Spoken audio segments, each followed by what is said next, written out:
Testing. Alright, so this is a guerrilla warfare style panel. I just found out 5 minutes ago that I'm moderating. But frankly, it's a privilege. My name is Javon Stokes. How are you? Sure, some of you saw me in the previous panel, but you're going to get the introduction again. The little boy is not happy. I am a writer, artist as well, independent comic book publisher. I've been doing it for about 10 years, and Fan Expo has been nice enough to let me moderate because I like to talk. But I'm also a very good listener, and I'm going to do a lot of listening because next to me I have a legend who I was privileged enough to meet months ago. Yes. It was like February. Yeah. It was right before the Super Bowl. It was Yes. MegaCon. Yeah. Yeah, you won't do that again. No panels on Super Bowl. Okay. Yeah, that was weird, yeah. But phenomenal producer, director of the X-Men animated show. You guys are singing the song. He's also a storyboard artist and I'm gonna take my glasses off. Don't judge me. All right. Transformers, Exo Squad, Spawn, Mr. T, Batman, The Real Ghostbusters, Conan, Swamp Thing, Teenage Mutant Ninja Turtles, Mighty Orbots. Wow. Yeah, that goes back a while. I love this show that I'm about to say, even though it's like 8 episodes, I feel like. Bionic 6. Do we have any Bionic 6 fans in there? No? You just aged yourself. You just aged yourself. Visionaries, Hulk, I remember Visionaries. You do? I had the toys. Hulk, Defenders of the Earth. He's also director of Captain Planet, G.I. Joe, Fantastic Four. I can keep going, but can we just give a hand?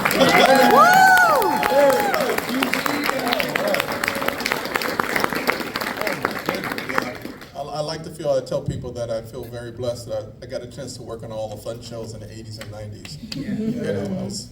I was either directing the shows or they asked me to participate in a lot of the shows to bring my type of storytelling to the series. Right. And we thank you because you shaped a lot of our childhoods and adulthoods, clearly, still. I mean, like, how does it feel to know, like, your version of the X-Men? Yeah. A lot of times is what pop into, most of our heads. Yeah. Well, I feel right now I appreciate the appreciation because at the time I was pretty much, alone. I was in a cave all by myself trying to guide the show out of the darkness. And what most of you don't realize is that back in 1992, actually back in 1986, I did the first pilot, which was called Pride of the X-Men. I didn't know that. And we did it as a pilot to try and sell the X-Men way back when, right? And we did our best, put our best foot forward, got Toy Animation to give us really good animation, but none of the big three were interested in the show, so that was a learning experience. Fast forward about 6 years later, one of the two people I was working with in Marvel production was Stan Lee and a lady named Margaret Lash. Well, when she became the CEO of Fox Kids, she's the one who called me and my other two friends and the two story editors. I'll show you in upcoming. She said, we're doing the X-Men. She was the one who put the X-Men on the air, Batman, Spider-Man, all the stuff that you saw on Fox was because of her, because there were all the shows that all the other networks passed on. Wow. And she said, no, we're going to put it on our network. And it's because of her we got the X-Men and everything else passed it. Did anybody watch Pride of the X-Men when it came out? I'm aging every one of them. I was there. I remember. Yeah. Australian Wolverine. Yeah. Oh my God. I tell people I'll never live it down. Australian Wolverine the movies. Yeah. We at the time when we did the Pride of the X-Men, Margaret found the funds to put it together to do the pilot, right? But one of the investors said, at the time, Crocodile Dundee was a popular show. So I said, hey, why don't you make him Australian? And we were like biting our tongues going, you know, boys said we needed his money, you know. So, so we had him Wolverine, we made him Australian and said, okay, if we get a series, we'll change him back. We just wanted to get it out there. And that's where it comes from. Dogs want it. Live with it forever. It's funny, when I was growing up, it was like a prize in a toy box when it would come on, because you never knew when it was going to come on TV. You know, this is not, you know, for you, the kids.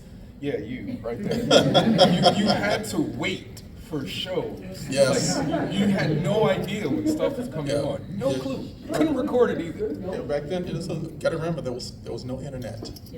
Did not exist. You know? No VCRs, nothing. No You know, it's like, VCRs. you missed it. Yeah, I was there. Don't do the math.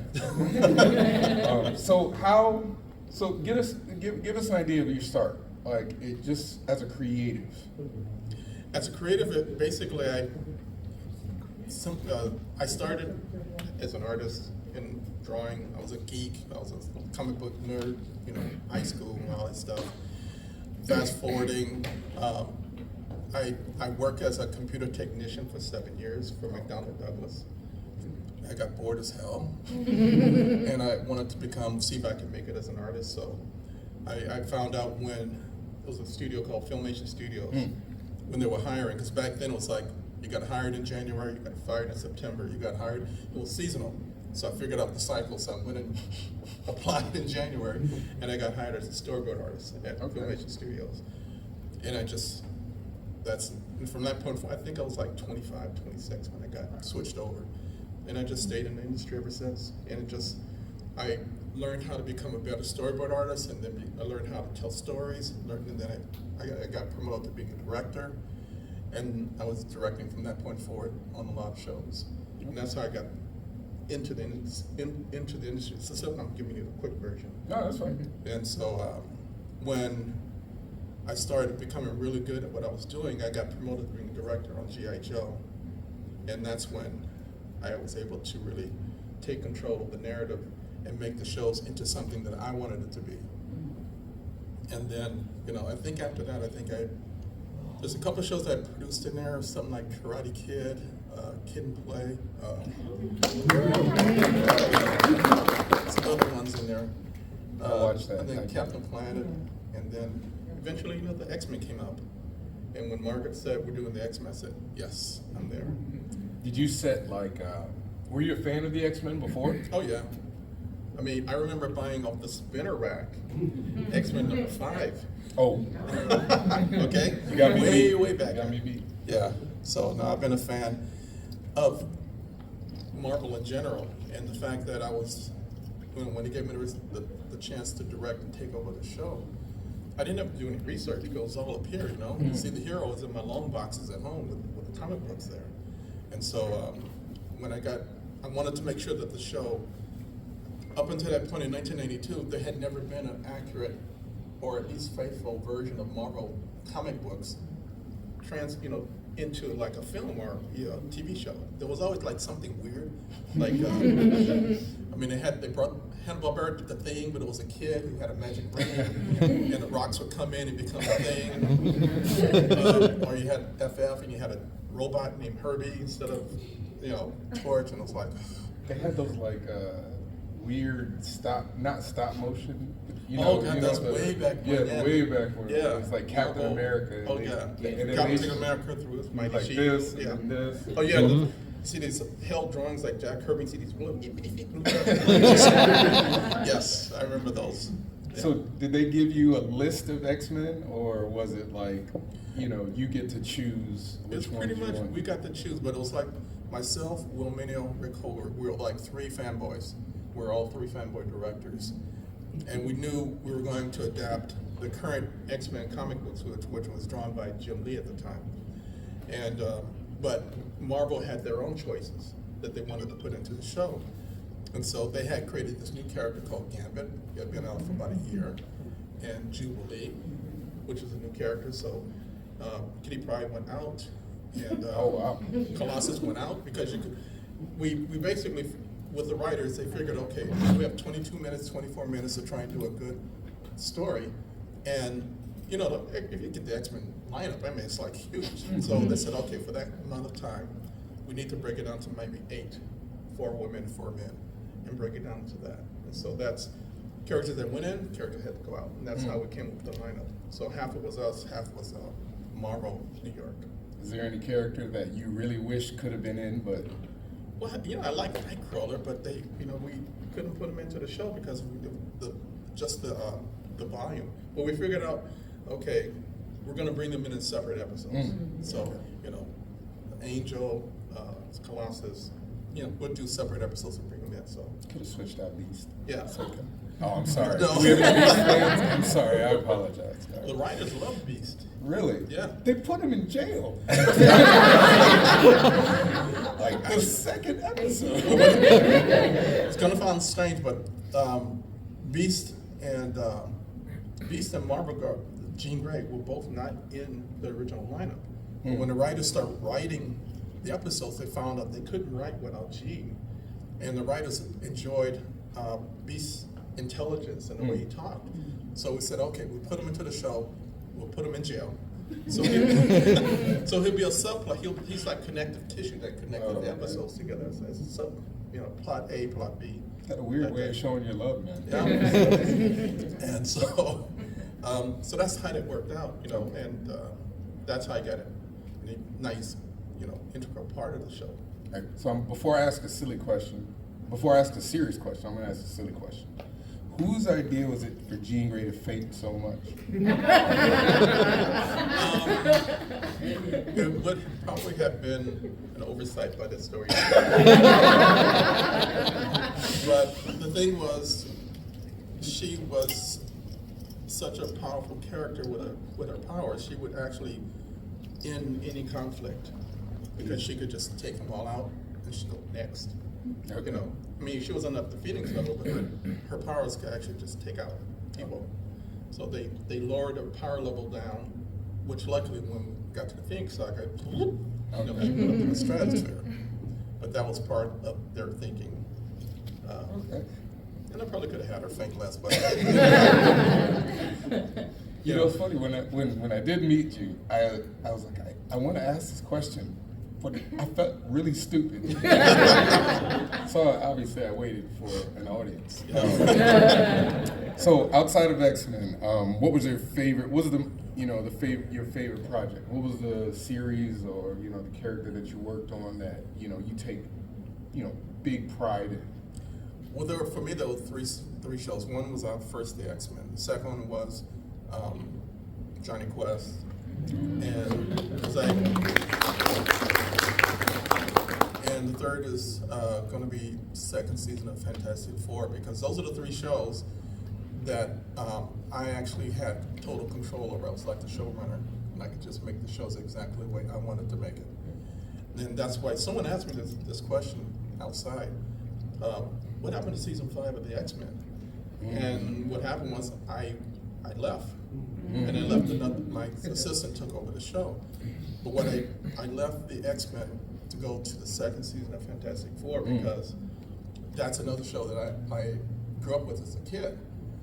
And I asked for 3 things, you know, they wanted me to do what I did to the FF, what I did to the X-Men. So I asked them for 3 things. I said, 1, I want to do all the classic stories. You know, the stuff I grew up with, and I know those are really good stories. 2, you know, a little bit more money. Nice, money. Always. And the third thing was, leave me the hell alone.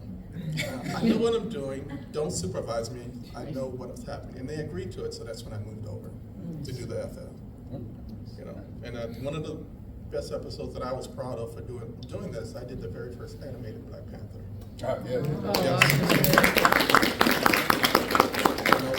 I was able to choose Keith David to be the voice. He's also the voice of Goliath in the Gargoyles. So that was like the highlight of working on that series. So I like to do questions in the middle of the panel. I did it a little differently than last one. So if you were in that last one, this is a little different. I said I'm gonna ask you guys. I'm gonna ask 2 questions, and I'm gonna come to you guys because if I don't, I'm gonna ask a bionic 6 question. So, all right, 2 questions. So he had his hand raised up yesterday. So we're gonna go to you. Sorry about that. No, you're good. So, Capcom is making the children of the Adam fighting game. Did they ask you to help you for your, did they ask you for help input or anything? No, what happened was because we had created the Pride of the X-Men and it didn't go anywhere, they had those digital assets. And so they just gave it to them to run with. We had no input into it at all. They just kind of ran with it. So they just took the character designs and everything and Yeah, just. and adapted it to the game. But they didn't ever talk to us. It was like, yeah, they just, here, take it. You know, that's what I happened. remember in the 90s, Capcom did a lot of Marvel games and everything, you know, so I was kind of thinking maybe you help them out a little bit with that. No, you know, for some reason they didn't know we existed. You know, so they just grabbed the art and just ran with it. Yeah. Spider-Man and His Amazing Friends was kind of like, it had more and more X-Men as it went along, kind of like was it like kind of like a backdoor pilot to X-Men? We tried to do that, yeah. And there were times when I was being very subversive, and I would add cameos in the background. Like there was a Spider-Man episode, and they were at a circus, and the camera pans, and you see, you know, that episode with oh God, I just lost his name. The guy who likes to put him in these weird situations. It was like you see these Arcade? Arcade, yeah.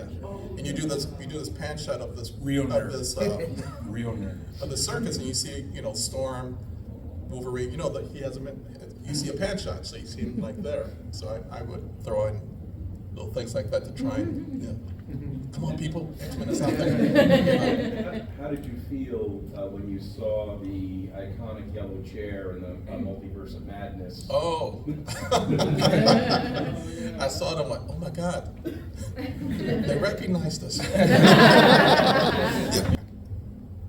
How did you decide which storylines you wanted to adapt? We, but between myself and the story editors, that's one of the other nice things about working on X-Men is that the writers and me were all on the same page, and we could all talk to each other. And so when they would plot out together, like, okay, where do we start? Where we're going to end up? So then when I'm directing the shows, I can add little visual breadcrumbs that can lead you to where we're going to go anyway, because I know where we're going. And so that was one of the fun parts about being collaborative. Now, what you guys don't know is that the writers who worked on the X-Men, they didn't know what a mutant was. They didn't know what an X-Men was. They knew zero. So I knew too much, they knew little. So we kind of like met in the middle, where they could write these excellent character dramas, and then I could take what they'd written and make sure it felt like it fell within the X-Men mythology. So it's kind of like meeting in the middle, and part of it, you know, they had the freedom of not knowing all the minutia, which would bog down most writers, but they could just write it straight, and then I can add that visually into the shows. So it worked out really well. But also, you know, with them not knowing the mythology, but they're writing the character dramas, they could appeal not just to the fans here, but they could appeal to everybody, and it brought in this huge audience into the show. Yeah, because it was very much like a soap opera Yes. feel to it. Yeah. Like, I think we all kind of felt that, and it was, if I'm not mistaken, it was one of the first shows that had like a long running storyline. It wasn't Right. just like this episode was this, and then Right. this episode was this, and we don't care about. That's one of the things that they didn't like about the show, that they thought we were doing it all wrong. That why are you doing this to young kids? Why are you making them confused and stuff? You know, it's like you should have self-contained stories. And it's like, no, that's not what we want to do. So one thing we did try and do is like every episode had a beginning, a middle, and an end. That's plot A. But plot B and C were like the beasts and stuff are like stuck in the savage land. You had a subplot that connected the episodes together.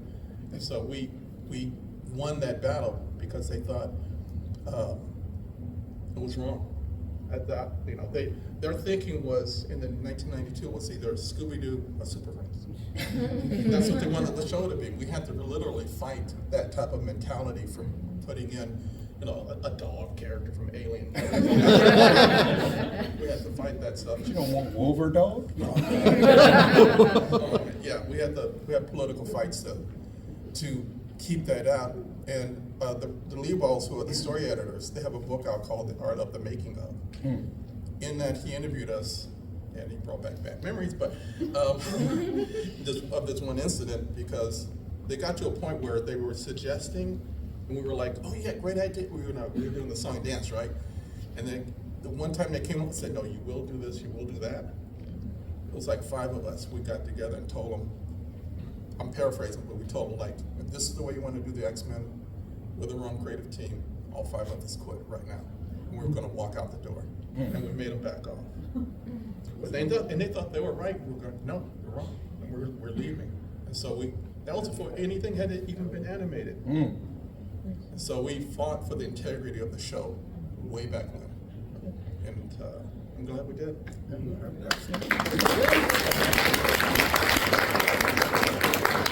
It's funny, I always thought there was very much a Chris Claremont feel to the show. Like, I don't know if you guys are trying for that, but it felt like Chris. Because, you made the point about there was like 2 or 3 subplots going on. Right. And if you guys have ever read a Chris Claremont X-Men book, there's like 8 plots at any given time. And it kind of felt like a very toned down version. No, you're absolutely right, because the writers picked up the books because they had no idea. And they started reading what was there and reading what Claremont had set up, and they deliberately, I remember them saying that they deliberately had to delete a lot of those stuff. It's a lot. So that's like, you got an A storyline and a B storyline, maybe a C, that's it. Okay. You know. Okay, silly question. You guys ready? Okay.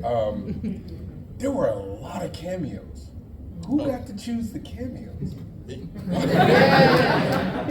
Do you regret any of the cameos? Oh no, that was, see, as a kid, this is going back when I was younger, I remember reading DCs, and they're all like standalone stories, right? I'm reading Spider-Man in the early days, and then there's a panel of Thor going through the frame, and Spider-Man saying, hey, watch where you're throwing that thing, right? He's swinging out the way. But as a kid, I'm going, oh shit, they're all in the same city. There's Thor and there's Spider-Man in the same city. And at the bottom, Stanley's trying to cross-promote. He said, if you want to see where Thor is going, buy Kelsey Sandwich number 7, whatever number it was. That stuff didn't bother me. It was the fact that the thrill of seeing a cameo where you didn't expect it. Fast forward to today, when I did the show, I wanted to pay that forward to the fans so that they could have the same thrill I had when I read that in the books. And so the first time I tried to put Spider-Man in, they said no. Okay, fine. There was another episode called Slave Island, I think it's called.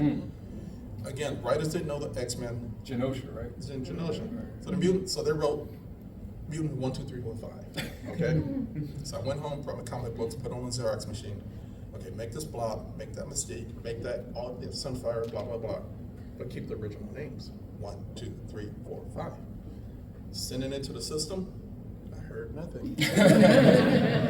I knew the system. So all the cameos never had a real name. When I did Black Panther, he was African Mutant number 3. There was never 1 and 2, just 3. And that's how everything never had the real names. And if I put the word alien or mutant in front of something, they had no idea. So Dr. Strange is a mutant magician. The Watcher was an alien mutant. But that's how I got the visuals into the shows that you guys enjoyed. And I know, the thing is also my own internal rule was, if I'm going to put a cameo in, I don't want it to interfere with the original story. So it's like, if you didn't know who the cameo was, it's like a fire hydrant. But if you guys were, you guys saw it, oh my God, that was, you guys would pick up on it. And that's the feeling I wanted to put forward for the fans. I want to pay it forward to you guys. Is there any cameo that you regret because you did a story later on and it kind of didn't make the cameo make sense? I have one in mind. I'm not going to tell you. Okay. Probably, because the thing is that when we were working on when I was working on the show, there was never a guarantee of another season. So I would do it per season. Yeah. And okay, we got to pick up a season 2. Okay, fine. Season 2, we're going to get 3. It was like season to season. They never say, here's 3 seasons, fully funded, so just go for it. No, we all had to it was all blocks. So, yeah, so I never tied in, and I probably, I didn't have any forethought of like, if I do this cameo, is it gonna make sense there, because I didn't know it was gonna have a Right. season. You just do what you gotta do. Yeah, so, so that's probably some that I could've, should've. We'll not talk. put in. We'll talk later. Okay. Two guys and two ladies. One. Yeah, coming back and returning, because that's what it said, right? Like you were returning for X-Men '97. Yeah. So what was the biggest struggle just coming back overall and trying to make sure you're still entertaining a younger audience, but also a lot of us that are older? Like, what was the challenges and struggles you were facing? I didn't have, it was actually a lot easier coming back to '97, because before I was like in charge of everything, and my brain was like stretched out like this far. Coming back on '97, I was a consultant. I didn't have to do any of the work. All the credit. I got all, basically, there was a whole production team in charge of '97, young talent that grew up on my original series, and so I was able to work with them on stories and storyboards, give them my consultant knowledge, then I went home. So they took care of all the work. The only thing I double checked with them was like when I read the Gambit episode, I asked them, "Are you sure?" And they said, "Yeah." I went, "Okay." You traumatized a lot of people. a lot of sad faces. Yeah, A lot of sad faces. but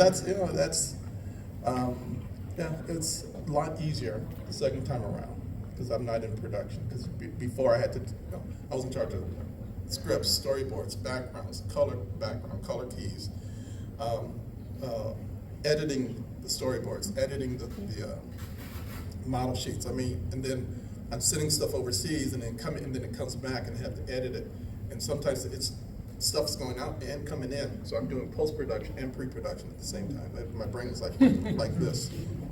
We had to hire a post-production guy to take part of the workload because it was like too much, but I was trying to make a good show. You did. I think we can all agree on that, right? I know. I have to do a morph question. Okay. What made you, since we were talking about cameos, what made you to decide on like what heroes morph could change into during fights? I tried to limit it to what would be his knowledge in Okay. the X-Men. Cool. So like that's where Deadpool came in, that's where other characters came in, because I figured within the X-Men world, you wouldn't run into them. And so I just tried to stay within that confines. The one time I got a chance to actually, because the writers didn't really understand his powers, there was one called Courage, I think it was Courage with Morph. And the writers had him come save the X-Men, but he was just shooting a gun.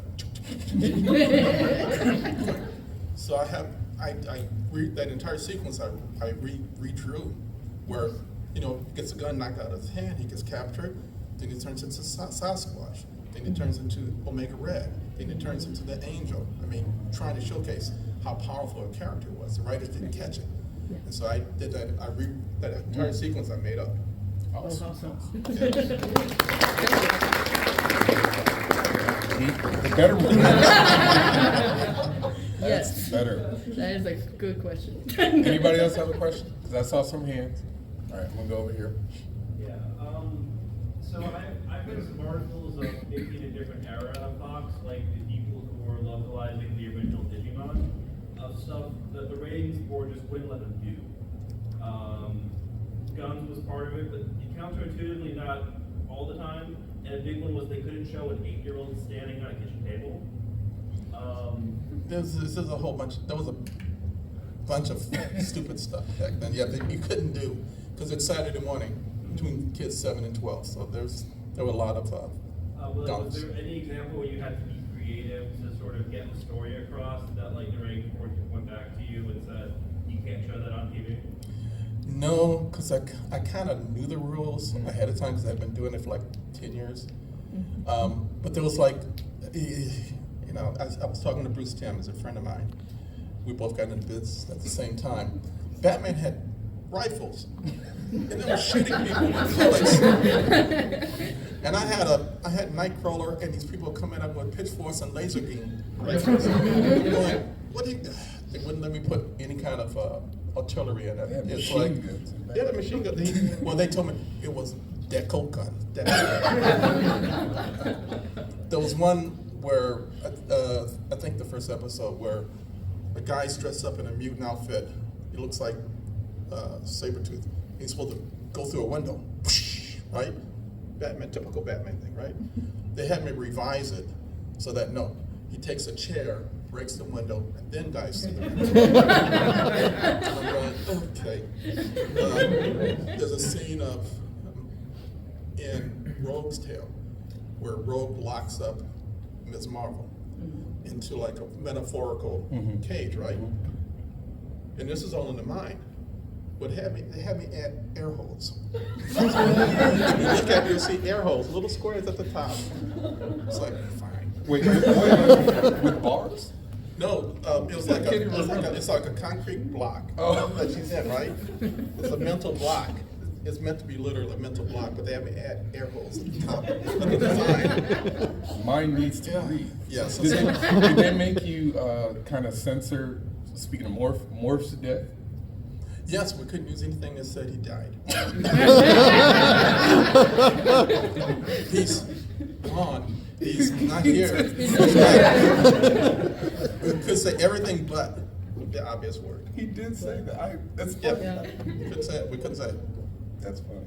Yeah. Did you have something that you wanted to show? Did you Oh have yeah, I something got up? some. All right. Some stuff here that I could roll through real quick. That's obviously the new show.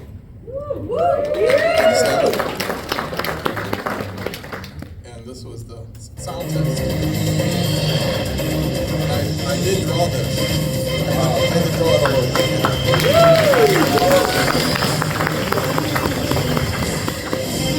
I think we can agree this is the best scene ever.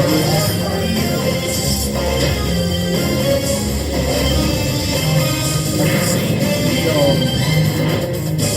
done like first, like last thing and all that? Oh really? I saw a reggae version. Yes, I'll send it to you. Anybody seen that? The reggae version? Oh, Google it, you're welcome.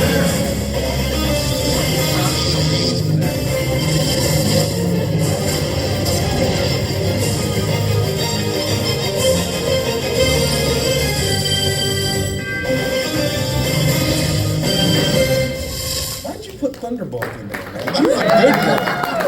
That has always bothered me. Thunderbolt was running with the bad guy. Thunderbird. What No, was he? Warpath. Warpath. Oh, he was Warpath. Yeah. He's still a good guy. Well, not when the series. Oh, for years that bothered me. You have no idea. No, it was his brother who was like bad.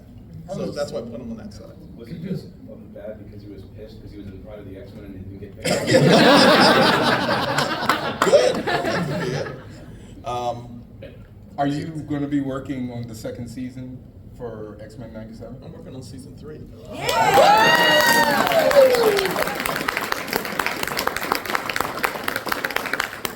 You guys weren't going to come to this panel. Now this is, no matter what the credits say on the X-Men credit, this is the guy who wrote the composer for the X-Men animated series. And he wrote Mighty Morphin Power Rangers. Right. He was a work for hire, so he doesn't get the credit and Really? stuff. But this is the guy who actually did it. Was Ron Hopefully Watson. he gets royalties, right? No? Oh. He's currently the supervising director of X-Men '97. His name is Jake. He has a lot of DC pedigree, as you can see there, but he's really a good guy, and he does. Now there were 3 of us. I said 3 fanboys who became directors who were in charge of the X-Men. And we were fanboys in terms of like we were like back then it was like fanzines where we would communicate by mail and stuff before we got into the business. So the first one was my friend named Will Minio, and so we were good friends back in the 70s, 80s, and stuff like that. You see all the stuff he's working on. He actually left the X-Men to take charge of Exo Squad. He was in charge of that. Does he regret that decision? No. Okay. No. The second one was Rick Holberg, my other friend. He did a lot of stuff with Star Wars and Star Wars, sorry. A lot of the promotional artwork promo artwork for the series. And me, I'm there. Yeah. I directed about 12 shows and worked on about 75 different series. So you worked on the original Teenage Mutant Ninja Turtles, like the? Yep. Oh, okay. Yay.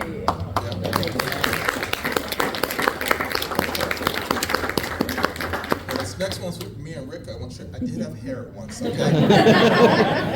It's all gone. Time. Okay, this is the voice of Wolverine, which is Cal Dodd. This is the voice of the fainting Jean Grey, but she's a good character. She's now a new character in the series. I can't remember her name. I can see the little picture here. Yeah, I can see the name in my head. I Yeah. can just see the character. It's a V something. Anyway. Yeah. Val. Yes, That's Val it. Cooper. Val Cooper. Okay, that's the new Cyclops, Chase, Ray Chase. That's the new Jubilee, Holly. That is Sunspot, Gee. He pronounces it Gee. I know Gee. That's what he wants to say. Hey, That's our Lenore. now she's not the original, right? She's Is she the original? Okay. Yeah, she's in the new series. Yeah, she carried over to the new one. That's our new Professor X, Ross. Also Red Skull. Yeah, also yeah, that's right. I told y'all, biggest nerd. That's our Storm, Allison C. Smith. That's the beast that got locked into jail. Jordan Busa. And also a little trivia, when they did the very first X-Men movie, there's a driver that drops off road before she meets Truck driver. The truck driver. Yeah. George is in it. Yes. Truck driver. Oh, nice. He's also like drunk on the couch, right? I don't know. Oh, yes, you're right. Yes, it was. I'm trying to tell y'all. Okay. That's the new bishop, which is Isaac. That's the new Jean Grey. And she was also, I worked with her also. She was on my Johnny Quest series. Okay. As well as the new girl in the series. I can't lost her name just now.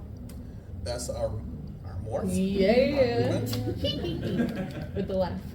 and that's the bad guy, Chris Breton, our best Mr. Sinister.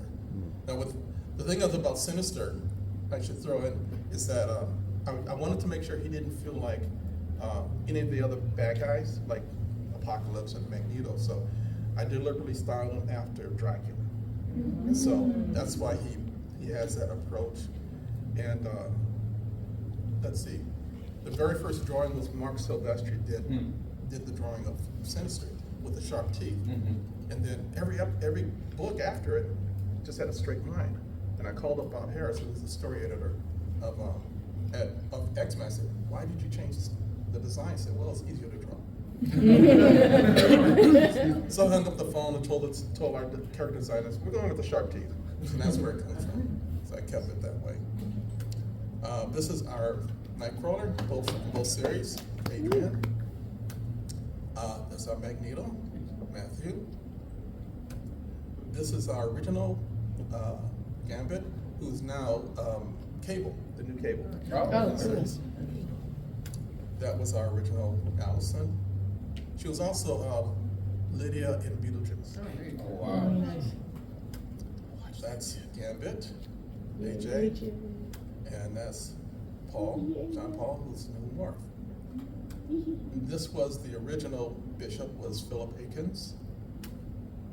That was our original Scott, Norm Spencer. And this is the original Apocalypse, who also has the privilege of being the very first Klingon that Kirk ever met. That's him, John Kalikos. Now, there's an episode where Juggernaut and Colossus are fighting. It's the same actor. He's talking to himself in that whole episode. And this was the team that we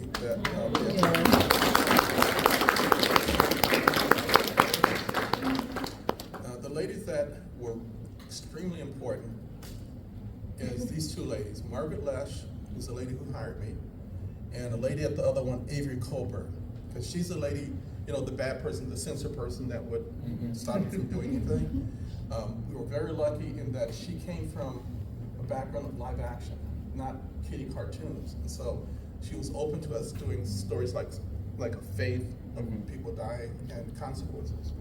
And so she allowed us to do more than what would normally happen. Now, the next slide here is an interview from Margaret where she talks about the X-Men and how she got it on the air. I hope the audio isn't too low. Let's see if I can make Can we it work. start? Oop. Ah, you hit the wrong button. Oh, back one. There it is. Okay, try it again. Back one. When we started Fox, I waited one season because we had so much to get done, and then I told my boss, I'm gonna order X-Men, and he said, And I was really taken aback. I said, well, I thought I had green light authority here and I could make the creative decisions. He said, Margaret, I think that X-Men is a mistake. Why do you believe in it so much? And I told him all the reasons. He says, well, I don't know, I don't really. He says, and I don't see any enthusiasm from you. And I said, well, my enthusiasm is for the shows, not for what I really believe in it. And so he thought it was a mistake. He thought that, again, a comic book, maybe it was too esoteric. I can't remember all the reasons he didn't like it. But he said to me, okay, Margaret, I'll let you do it, but you understand if it doesn't work. It's not gonna work for us together here. He said, are you willing to put that much behind the show? And I said, yeah. And then after that discussion, I went in with Power Rangers, and that's when he said no, and and we went from being the 4th network to #1 with X-Men. And then months later, I premiered Power Rangers, and we went from #1 to the stratosphere. And it was 2 shows that nobody believed in, that the industry didn't believe in. And yet, they just didn't understand what kids like, in my opinion.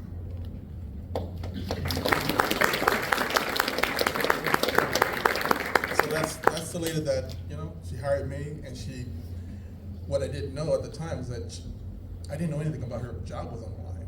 Because my brain would have been going crazy trying to do a good show and trying to not keep her from getting fired. But yeah, because of her, we have the X-Men. I got a chance to do my best work. Awesome. No, not Wanda. Great. It's Ro. Are you Ro? Yeah. Oh, I'm sorry. I've never seen One her. episode, 97 Gotcha. Like Margaret was saying about like the network seeming to not understand what kids liked.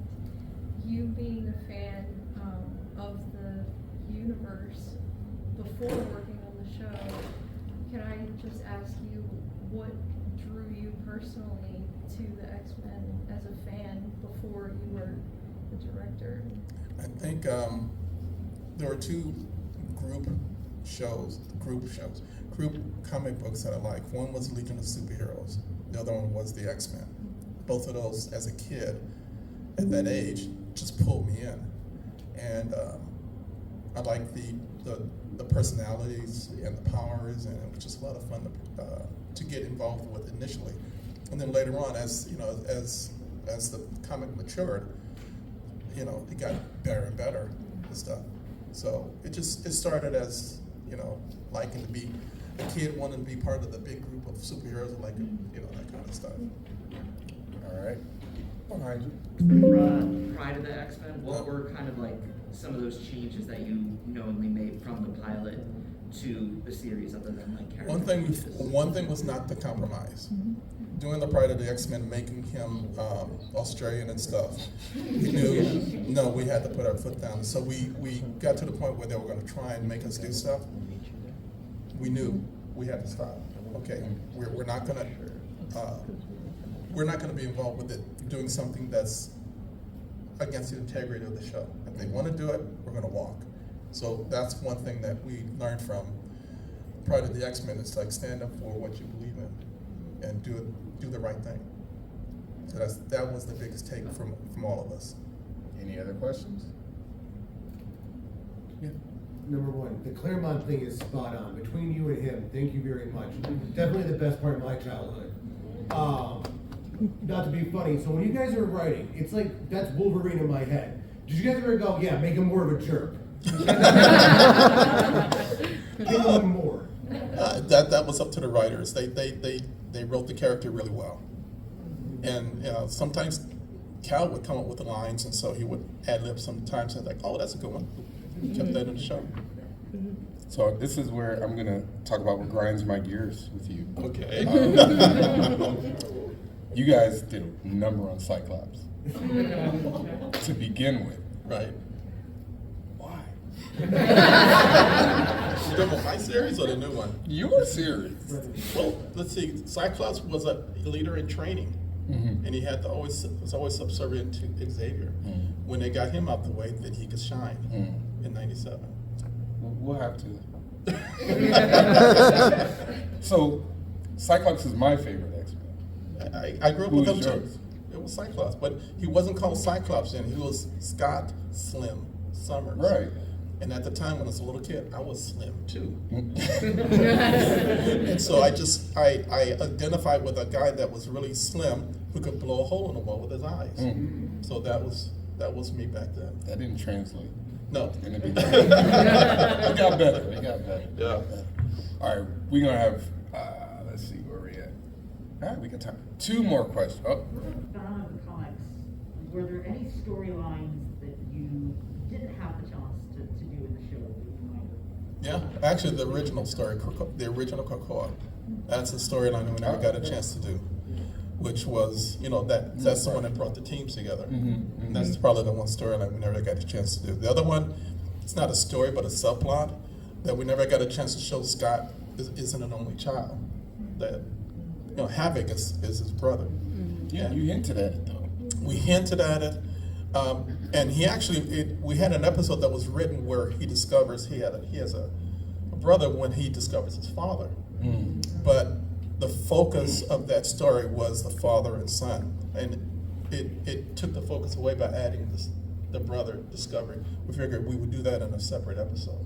Alex gets no love. Because, yeah. No love. Such a redheaded stepchild. All right, and another question. Okay. Okay. Before you take it, He can get another one, and then we'll go back to you. Quick, because you were doing Jim Lee's X-Men, Right. and because the TV people were thinking Scooby-Doo and Super Friends, and because he was on Spider Friends, why didn't you use Iceman for the X-Men in the 90s? Like, He was another character. Yeah, well, it would have. He wasn't. He was another character that got jettisoned because we had, we had 4 and 4. So also, yeah, it was basically 4 and 4. So it would have been too many. So unfortunately, we had to bring him in like in another episode called Cold Comfort, and introducing X-Force and X-Force, right? Yeah. Not Factor. Or Yeah, Factor. X-Factor, X-Force, I get them mixed up. And, bring him in for a separate episode, just like we did with Colossus and Nightcrawler. So and Angel, Archangel. So we just brought him in. Okay, look, so we could show you guys, hey, we didn't mean to exclude them on purpose, but we had to. You did show him earlier, and it was a picture. I want to say there was a picture of the original X-Men in one of the earlier episodes. Yeah, I would throw in those little cameos. There's like I just remember something. There's a origin episode where Wolverine goes back to Canada and faces Alpha's flight. The writers did not write Snowbird into the episode. She had no speaking parts, and so all of the Snowbird you see in an episode is what I added to the show. She wasn't in the script. Wow. It was written by Lynn Wein, who actually should have known better.